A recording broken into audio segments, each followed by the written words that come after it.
Dahoodpostman, Professor Melly Mill. This is not a glorification or a glamorization. This is an education. You can go anywhere in the world and get a couple of lies, but you come right here to get the truth. Be sure to click the notification bell, like, subscribe, and share. Drop a comment down below. So when the dope content hit, it'll feel like it's the first and the 15th. Lock the door.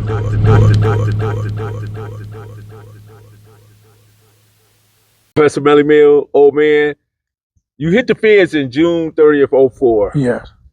A superseding indictment. Superseding indictment. What was the circumstances behind it? Well, the circumstances behind them superseding the indictment and coming to get me and three more people, it was a case that they put me on that I wasn't on. I had really nothing to do with it, didn't know. So I got kidnapped and held against my will. At this time, I was in the laborers union. I was working up north and in different places doing road maintenance, the street maintenance. I was cutting open the roads and sealing the cracks. Like when you drive down the street and you see all the cracks and stuff, I was putting a tar on there. So I used to walk behind a kettle that was 550 degrees with soaking hot tar in there. We used to drop cubes of tar in there. But then I let somebody come to my house, which was under investigation. I didn't know. And my wife then, which is my ex-wife now, asked me, why did you let the devil into our house? But I wasn't even tripping because I wasn't doing nothing. But come to find out, he had already been under investigation for a year or so. Well, they say you won't know God until you meet the devil. Devil, exactly. So, long story short, bro, they superseded indictment. I get a call one day from my partner, and he said, man, there's a lot of police turning down your street. So I go to the door and see they pulling up at the house, but my dogs is going ballistic. I had 2 American bulls running the yard, and I had about 30 pits, adult pit bulls, and 2 litters. And they came, I opened the door, and they asked, they said they had a warrant and said it was for me. So I stepped out. I like, a warrant for what? Because I wasn't into nothing. I wasn't in the game. I wasn't doing nothing. So I wasn't tripping. I really thought it was a mistake, but it wasn't. And so what they got, they had me on recording, talking to the guy, the lead guy on the case, talking about some pit bulls, because I had 2 litters, and I said that they got word for word. I say he wanted to buy 2, and I told him, man, these dogs is bred to break bones and tear flesh. You can't deal with this. And he like, no, whoop, whoop, whoop. So he said, okay, how much? I told him. He said, okay, I'm going to buy them. So I told him, all right, well, come pick them up. They got all that on there, but they said it was coded language, talking about 6 gallons of water and 6 gallons, meaning no 6 gallons, 1 puppy, 1 litter has 6 pups in it, the other litter has 7. So they say it was coded language saying it was a total of 13 gallons of water. It was no water, no damn well. What are you talking about? This is real. When they came, they seen all the stuff with the dogs, everything. Okay, man, my lawyer told me the only way that I was going to beat this and not get no time if Jesus himself come and defend me. So I was pissed off. I was bitter for about a year and a half, bro, because it changed my whole life. You know what I'm saying?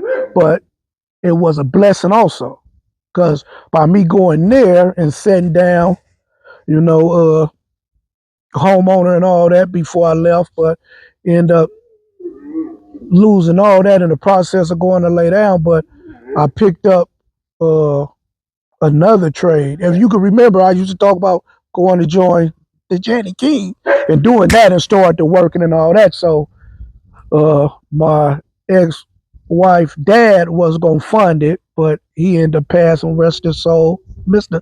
Dykes was a good dude, got utmost respect for him. But my god brother, Dreon, ended up coming, and when I came home, that was the gift he had for me. He had already paid for everything, took the lead, and I came in. But they wanted me to sign the contract. But when I read the contract, if I would have signed it, I couldn't work or go do no janitorial or nothing for a year and a half to 2 years after, because so I never did sign. Because my thing was to just piggyback off them and bill. So I like, no, I ain't signing. And so I didn't. And then started my own, which is the Lou Hall maintenance, and got some small contracts, then got some big ones. And that cleaning company led to the construction cleaning company. So the construction cleaning company got me doing high rises and stuff like that. It opened more doors for me. And then I'm on a whole nother level now. That's So, good. And talking about the construction, so you're now considered project manager on most of your sites. yes, yeah. Talk to us about what it takes to be a project manager, and because you're bringing in multiple tradesmen together, right? Yeah, you bring it journeyman, yeah. And you're working on these huge projects. Well, basically, you gotta move yourself out the way, step out of yourself for us, lose your pride, and well, to say it better, to be the solution to every problem. You got to be the solution. You got to think outside the box, because some of the trades they bump heads because there's a lot of egos in construction. So when that come, you got to be able to diffuse it, and you got to let it make everybody understand. Well, show everybody and let them understand that we all working for the same common ground. We got a deadline to meet. We got to finish this job no matter what the cost is. So if we going back and forth and you sabotaging the plumbing, and then the plumbing is sabotaging the electrical, you got to be able to nip that in the bud and have everybody on the same accord. And it's a good thing because you learning as you go and you keeping your paperwork. You got to make sure all your paperwork in place, and you got to write down your day-to-day workload of what got done and what got finished and what inspector came to inspect what. So it's all learning, and I learned that by paying attention and learned it on the site. So, was there anything out of your Keyway or your crypt experience that helped prepare you for where you at today? Yes, structure. Because when I came up, it was different. It was structure. It wasn't, you know, your older homies, big homies, elders, or whatever you want to call them. We came up in a time to where we was taught to respect our elders. Period.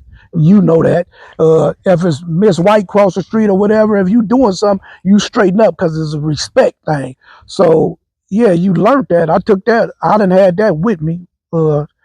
It's in me. It's not part of me. So right now today, at my age, I see older gentlemen or ladies. It's still respect. It's how you doing, sir? Yes, ma'am. No, ma'am. It's just a respect thing.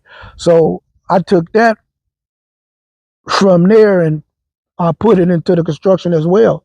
Because how I got into the construction, it was through one of my little partners from PDL, Lil Bam.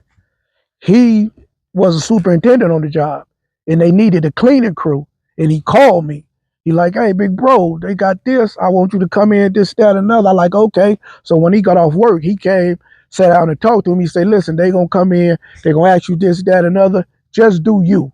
Don't worry about it. Don't search for the words or none of that. Just do you. Just be yourself, and you gonna get in. So we went down to Playa Vista off of Jefferson. It was a big job over there, and that's where I got introduced into the construction cleaning. And then when I got in there, uh, it was with this company. They liked my get out. They liked what I do, and then so they made me the go-to company to do that. So I was able to bring in other people that was coming home from the state and from the feds and get them jobs. And they parole officer came up there. One guy, Cotton, his name Marvin from Harlem. He's an older dude, Harlem Godfather. He just turned 68 or 60, yeah, 68, 69. And gave him a job, and then G from Looters, I brought them in, was able to get them jobs, and they parole officer come to the job and was shocked. He was like looking at the crew, and everybody looked like us. It was like, well, how did you make this happen? I'm like, man, just take it as a blessing. I just know that it's not about me. Why is it that other people question what we can do when we the best at doing everything? Everything. Because you got to look at it. If you go to pyramids and all of that, come on, man, we craftsmen. But I notice now there's not a lot of our younger kings that or queens that have the trade of plumbing, electrician, uh, concrete finisher, drywaller, the carpenters. They don't have that. When we was coming up, remember we used to have like wood shop and all that in school, and we had a lot of stuff that taught us. And then as kids, we built go-karts. We built go-kart, tree houses. We did all that. They don't do that now. They got, everything is up on the internet, so they're internet savvy. But you give them a nail and impact drill or a sawzall, they gonna hurt themselves, man. But so my thing was teaching.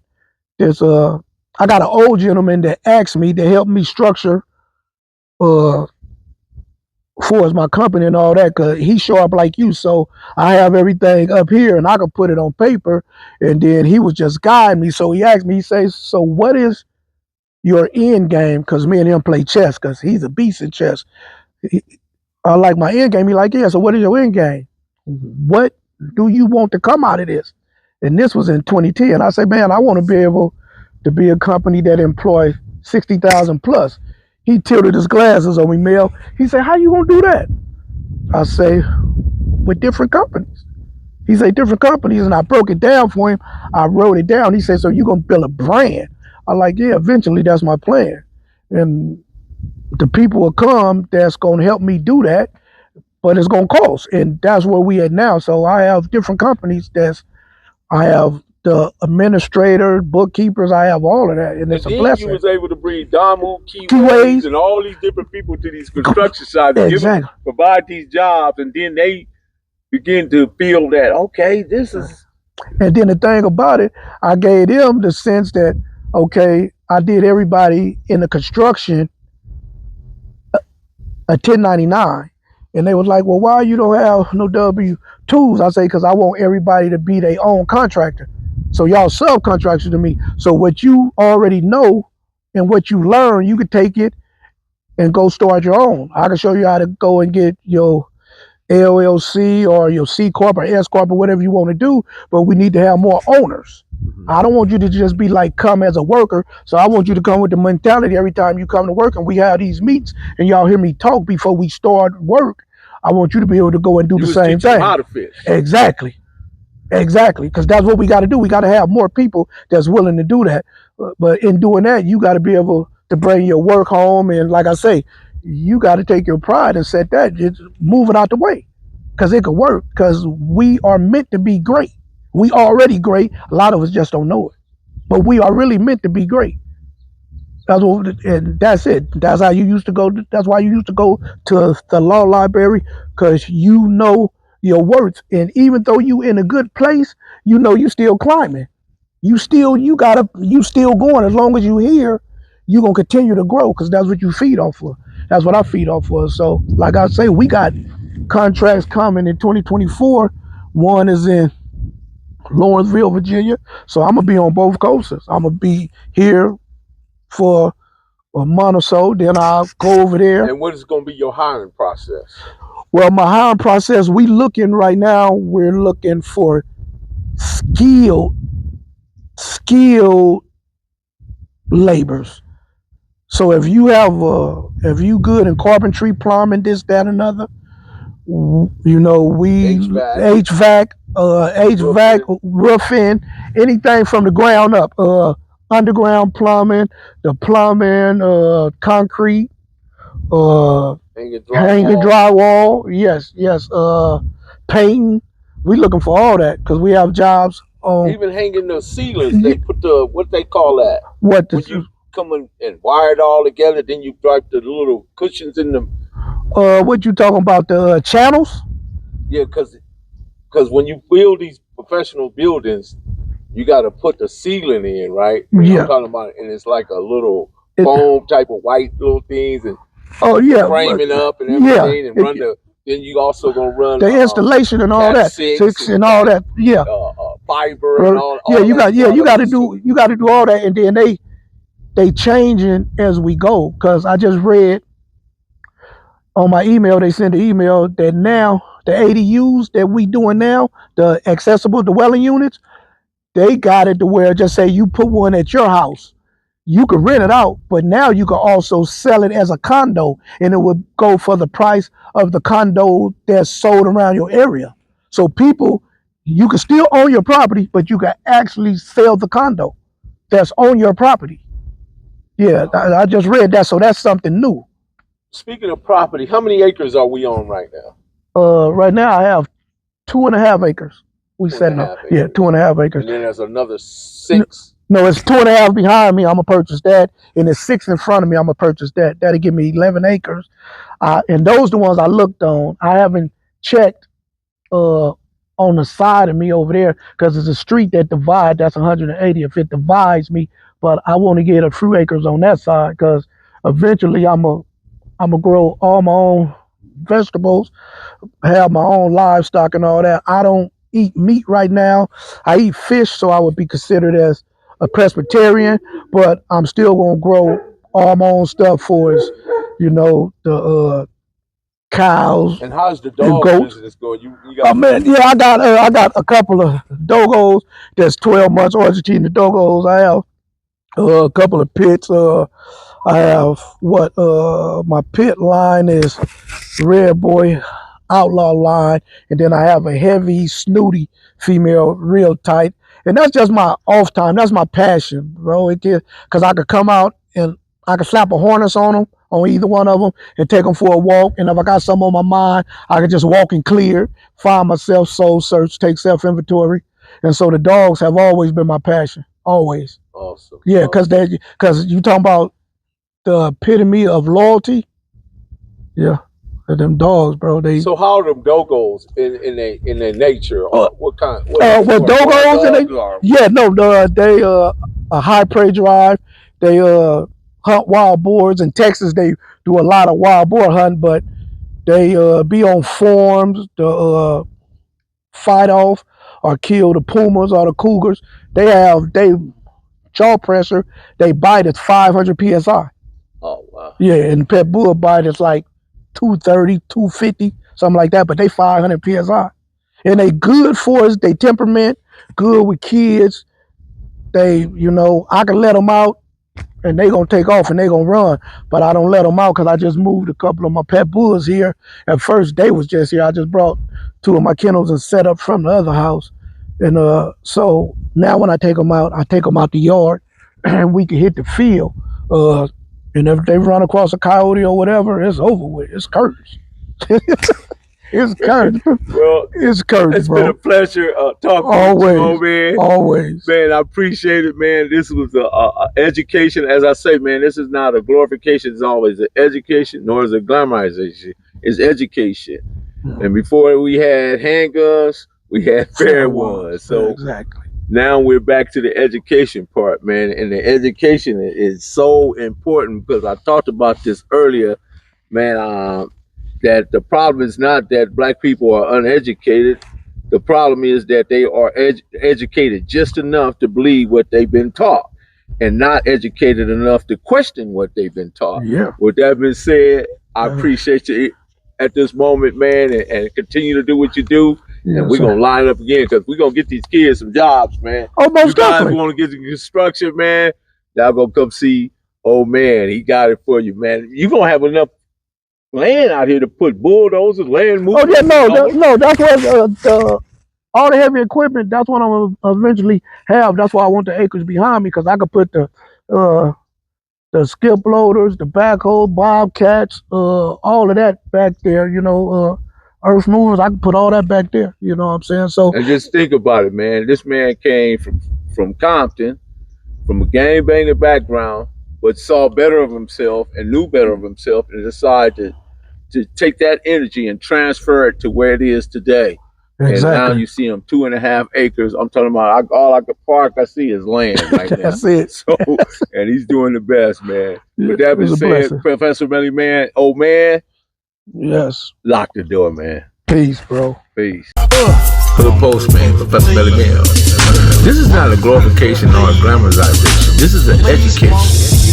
You can go anywhere in the world and get a couple of lies, but you come right here to get the truth. Be sure to click the notification bell, like, subscribe, share, drop a comment down below. So when the dope content hits, it'll feel like it's the first and the 15th. Lock the door.